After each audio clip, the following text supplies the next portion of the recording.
જો આ વાણિયા દીકરાએ કોઈ દી જયંતિભાઈ વિરોધ કર્યો?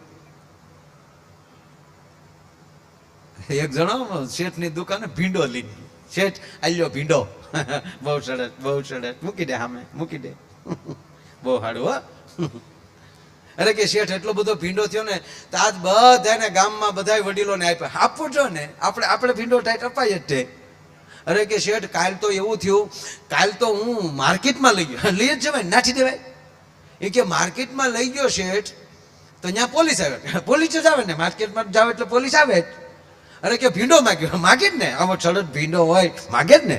એ કે મેં ના પાડી, ના જ પાડી દેવાય ને, આપણે થોડી પોલીસ વાળાને દેવાય. અરે કે શેઠ મેં પોલીસ વાળાને ના પાડી, પોલીસ વાળાએ મને ગાળ દીધી, એમ ના પાડી તો ગાળ જ દઈ ને.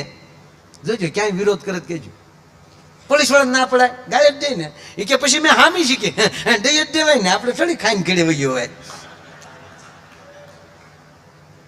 અરે શેઠ મેં હામી દીધી એટલે પોલીસ વાળાએ 4 ધોકા નાખ્યા, પોલીસને ગાળ્યું તો મારે જ ને.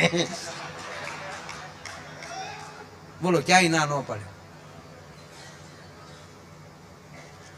વર્ષો પહેલા મેં કીધું હતું, જ્યારે આ દેશમાં નબળી પરિસ્થિતિ થઈ છે ત્યારે ગુજરાતી જ આગળ આવ્યો છે. આ 370 સરદાર વલ્લભભાઈ પટેલે ના પાડી હતી, એ ગુજરાતી હતા, અને છેલ્લે હટાવી તોય આપણા બે ગુજરાતી હટાવી સાહેબ. બોલો એ 70 વર્ષ પછી એ વાણિયા બે પોચું કરતા પૂરું કરી નાખ્યું. બોલો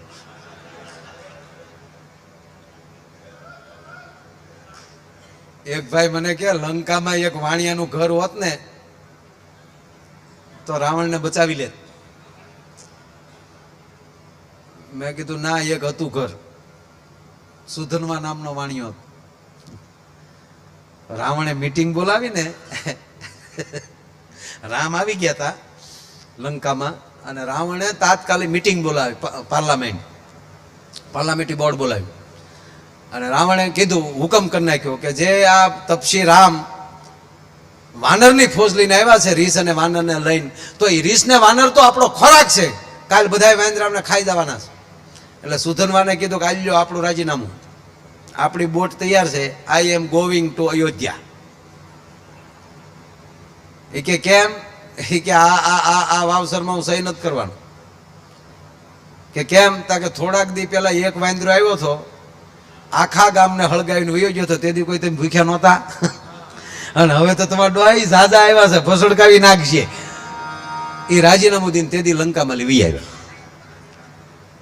વાત એટલી હાલે છે કે જીવન છે એ કેવલ ને કેવલ હકારાત્મક હોવું જોઈએ, નકારાત્મક ન હોવું જોઈએ. અને જ્યાં આપણને નકારાત્મક લાગે ત્યાં આપણે હકારાત્મક કરીને ત્યાંથી હટી જવું જોઈએ. જ્યાં આપણને અનુકૂળ ન લાગે. મીરાબાઈ ને એના દિયર રાણા વિક્રમે ઝેર આપે છે, એના એક નણંદ એ પણ એમને ખૂબ દુઃખ દે છે. એમના પતિ રાણા ભોજનું અવસાન છે, એની હાજરી નથી, અને મેવાડની ગાદી એમનો દિયર એમ કહેવાય વિક્રમાદિત્ય બેઠા છે, અને અતિ દુઃખ આપે છે મીરાને. અને ત્યારે પત્ર લખે છે મીરાબાઈ તુલસીદાસજીને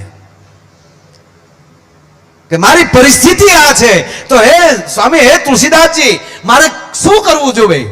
અને તેથી તુલસીદાસ એને પત્રમાં જવાબ આપે કે રામકાજ, રામનું ભજન કરવામાં, ભગવાનનું ભજન કરવામાં કોઈ આડચ આવતું હોય તો એ વસ્તુ આપણે તજી દેવી જોઈએ.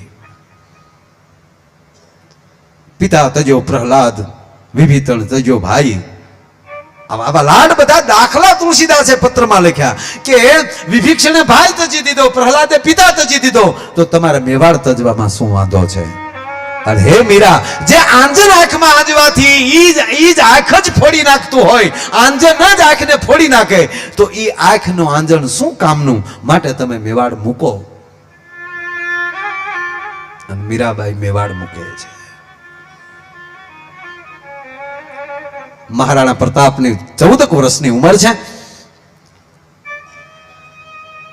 મહારાણા પ્રતાપના પિતાનું નામ રાણા ઉદયસિંહ. ઉદયસિંહથી મોટા રાણા આદિત્ય વિક્રમ, એનાથી મોટા રાજા ભોગ, એમના અર્ધાંગના એટલે મીરાબાઈ એટલે મહારાણા પ્રતાપના મોટા બા થાય.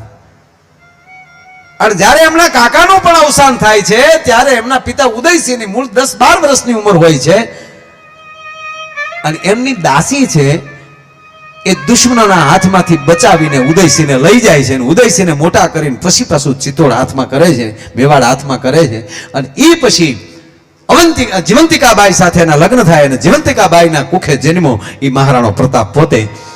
અને એ મહારાણા પ્રતાપ જેથી 14 વર્ષના હોય અને બહેરમ ખાન બુંદી નરેશની સાથે ભળીને મહારાણા પ્રતાપ સામે યુદ્ધ થાય છે અને બહેરમ ખાનને જીવતો જવા દે છે. મહારાણા પ્રતાપને બહેરમ ખાન કહે છે કે મને તું મારી નાખ, મને જીવતો જવા દેમાં, નહીતર મને અકબર જીવવા નહીં દે. તાકે તને અકબર હામો એમણા આવી રીતે ઘાયલ મોકલું, આનાથી મોટી સજા ન હોઈ શકે. એક 14 વર્ષનો યુવાન વાત ઈ હાલતી હતી છે. એ બહેરમ ખાનને જવા દીધો અને બહેરમ ખાને આવીને કીધું કે એટલા સૈન્યનો ખુરદો બોલાવી દીધો આ માણસે. અને એ યુદ્ધમાં મહારાણા પ્રતાપના અંગત 3 મિત્રોનો અવસાન થાય છે અને થોડોક સમય જવા દીધો અને એનું ગુપ્તસર રીતે જે જાસૂસી માટેનું સારામાં સારું કઈ કામ મહારાણા પ્રતાપનું કોઈ કરતું હોય તો જેને જીભની માનેલી બેને કૃષ્ણા કરીને હતી, એ કૃષ્ણા અને બહેરમ ખાન બુરી રીતે એમ કહેવાય કે મારીને એક પેટીમાં પેક કરીને ચિત્તોડ જેથી મોકલે છે અને એનું અવસાન જોયું ને મહારાણો પ્રતાપ જેથી ખળભળી ગયા. 14 વર્ષની ઉંમર છે. ઉદયસિંહ ચિત્ર જોઈ ગયા. ઉદયસિંહ હુકમ કરી દીધો કે જેમ રાજ પરિવારના માણસને અગ્નિ સંસ્કાર કરવામાં આવે એટલા સન્માન સાથે આ કૃષ્ણાનું એમ કહેવાય એ મારા પ્રતાપની બેન છે એટલે મારી દીકરી કહેવાય. તો રાજના પરિવારની જેમ દીકરી હોય અને એના જેટલા સન્માનથી અગ્નિ સંસ્કાર થતો હોય એવી રીતે એની તૈયારી કરો. અગ્નિ સંસ્કાર દે છે, અડધો અગ્નિ સંસ્કાર થાય છે. મહારાણા પ્રતાપની પરિસ્થિતિ જોઈ રાણા ઉદયસિંહ બધા માણસોને ઈશારત કરી દે છે કે એકલો પ્રતાપને રહેવા ગયો, આપણે બધા હવે ચાલો. એકલા મહારાણા પ્રતાપ ત્યાં ઊભા છે. ફરીવાર એના અંગત મિત્રોની યાદી થાય છે અને મારે વાત એ માટે કરવી છે કે 14 વર્ષની ઉંમરે મહારાણા પ્રતાપે જીભની માનેલી બેન કૃષ્ણાના અગ્નિ સંસ્કાર શમશાનના અગ્નિની સાક્ષીમાં પ્રતિજ્ઞા લેવાઈ ગઈ કે આજ પછી મહારાણો પ્રતાપ કોઈ દી હાથમાં હથિયાર નહીં લે. આ હથિયાર છે તો મેં મારા મિત્રો ગુમાવ્યા, આ હથિયાર છે એટલે મેં મારે રોવું પડે છે. અને અહીંયા તાત્કાલિક બધાને બોલાવી અને રાણા ઉદયસિંહ એની સભામાં એવું કીધું મહારાણા પ્રતાપ એકલા જાય છે તો ક્યારેક ક્યારેક આપણે ડર રહી છે, ભલે ઉંમર નાની છે પણ એનામાં સત્તા એટલી છે, આને હવે સેનાપતિ બનાવીને કાંઈ વાંધો નહીં. અને સભામાં ઘોષિત થઈ ગયું કે આજથી મહારાણા પ્રતાપ ચિત્તોડના સેનાપતિ, મેવાડના સેનાપતિ. અને એ જ જગ્યાએ એમ કહેવાય મહારાણા પ્રતાપ આવી અને રાણા ઉદયસિંહના પગમાં પડીને એટલું કહે છે કે આજથી હું હથિયાર નહીં લઉં. વાત આલે છે ભક્તિની, જે વિષય ફેર્યો છે માફ કરજો, પણ આ ભક્તિની જ વાત છે. મહારાણા પ્રતાપે ઉદયસિંહ સામે કીધું કે હું હાથમાં હથિયાર નહીં લઉં, મારે પ્રતિજ્ઞા લેવાઈ ગઈ છે. પડદાની પાછળ બેઠેલા માં જીવંતિકાબાઈને સામે ઈશારત થઈ કે આને સ્વયં કક્ષમાં લઈ જાઓ. અને મહારાણા પ્રતાપના સ્વયં કક્ષમાં લઈ જાય અને એની જળનારી જનેતા માં જીવંતિકાબાઈ એટલું કહે છે કે પ્રતાપ, આ માટે મેં તને ભાગવત સંભળાવ્યું છે, આ માટે મેં તને ગીતાના પાઠ સંભળાવ્યા છે, આ માટે મેં તને રામાયણ સંભળાવી છે. મારા ધાવણને ઘૂંટડે ઘૂંટડે મેં તને ભારત વર્ષની સંસ્કૃતિના પાઠ ભણાવ્યા છે. અને આજ મુગલોએ આજ હિન્દવાનું જ્યારે તકલીફમાં હોય, ભારતની સંસ્કૃતિ જ્યારે તકલીફમાં પડી હોય અને આજ મારો રાણો પ્રતાપ હાથમાં હથિયાર લેવાની પ્રતિજ્ઞા લે છે.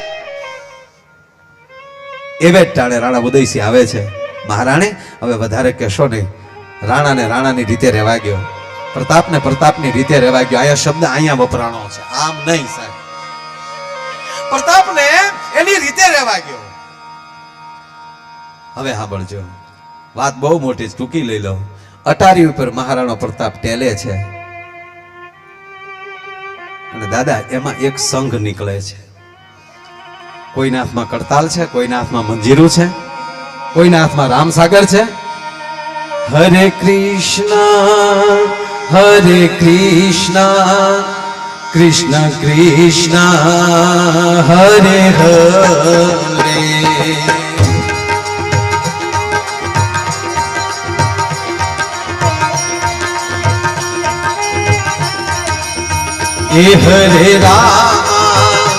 हरे राम राम राम हरे हरे